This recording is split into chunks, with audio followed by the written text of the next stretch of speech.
ज्यावेळेला 2007ला मी निवडून आलो त्यावेळेला आमचा काजूपाडा भाग असेल, दौलतनगर भाग असेल, दौलतनगर झोपडपट्टी असेल, ह्या संपूर्ण भागामध्ये अनेक समस्या होत्या। सगळ्यात मोठी समस्या म्हणजे ही पाण्याची समस्या होती। त्या पाण्याची समस्या सोडवण्यासाठी अनेक आंदोलनं केली आम्ही, अनेक अधिकाऱ्यांशी भेटीगाठी केल्या, मीटिंग केल्या, एचींना अनेक वेळा भेटलो, महापौरांना भेटलो, आयुक्तांना भेटलो आणि पाण्याच्या समस्येवर सगळ्यात जास्त आम्ही जो पहिला टार्गेट केलं होतं ते पाण्याची समस्या आणि अनेक त्यावेळेला आम्ही जलवाहिन्या टाकल्या आणि लोकांना पाण्याची व्यवस्थित पाणी पुरवठा होईल, चांगला पाणी पुरवठा याची व्यवस्था करण्याचं काम केलं। त्या निमित्ताने आम्ही हनुमान टेकडीसाठी एक पंपिंग स्टेशन उभारलं, तसंच दुसरं एक पंपिंग स्टेशन आपण CTRC अभिनवनगर या ठिकाणी उभारलं की जेणेकरून उंचावरचा भाग आहे तर त्या ठिकाणी पंपिंगचं थ्रू पाणी जाईल आणि ते पाणी व्यवस्थित पुरेल। आज सुद्धा तुम्हाला सांगू इच्छितो की जे त्यावेळेला पंप जे आम्ही बदललेले होते, लावलेले होते, तर ते पंपाची कॅपॅसिटी आता वाढवण्याचं काम आत्ता आज मी तिला सुद्धा चालू झालेलं आहे। त्या आपण 150 CCचे पंप होते ते आता आपण 210 CCचे पंप हनुमान टेकडी पंपिंग स्टेशनला आपण बसवतो। त्याचप्रमाणे जी टाकी, जी पाण्याची टाकी होती तर तिची कॅपॅसिटी वाढवण्याचं सुद्धा काम आता आपल्याला चालू आहे विभागामध्ये।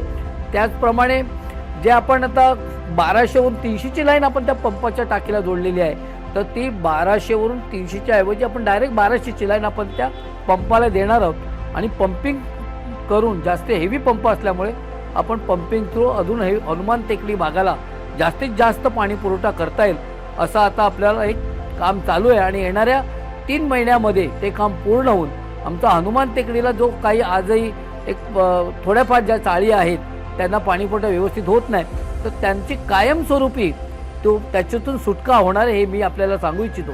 जो CTRC अभिनवनगर या ठिकाणी जो पंप आहे तर त्या पंपावर सुद्धा आपण 4 एक्स्ट्रा पंप बसवण्याचं काम आता आपण हाती घेतलेलं आहे, त्याचं टेंडर झालेलं आहे आणि येणाऱ्या 4 महिन्याच्या कालावधीमध्ये CTRC पंपाचं सुद्धा काम पूर्ण होणार आहे।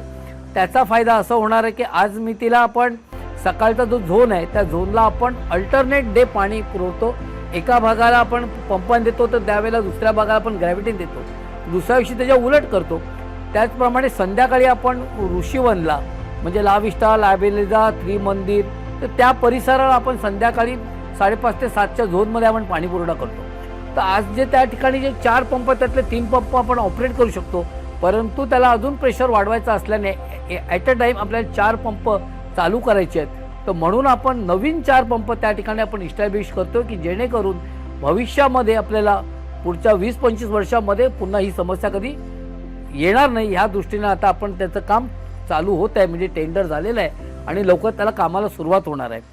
त्याच्यानंतर मग ही प्रमुख समस्या आपण सोडवण्यामध्ये आज तरी आपण 90% यशस्वी झालेलं आहे। 10% जे आपण आहे तर त्या येणाऱ्या ह्या 3-4 महिन्यामध्ये कायमस्वरूपी त्याचा प्रश्न मार्गी निघणार आहे। त्याचप्रमाणे दौलतनगरला सुद्धा जी पाण्याची समस्या होती ती सुद्धा आम्ही त्या ठिकाणी नवीन लाईनी टाकून ती सुद्धा कायमस्वरूपी सोडवलेली आहे। मागच्या 8 ते 10 वर्षामध्ये एक सुद्धा असा फोन येत नाही की आम्हाला पाणी कमी येतंय, अशा पद्धतीने ती सिस्टीम आपण राबवली आणि तो विषय कायमस्वरूपी आपण सोडवला।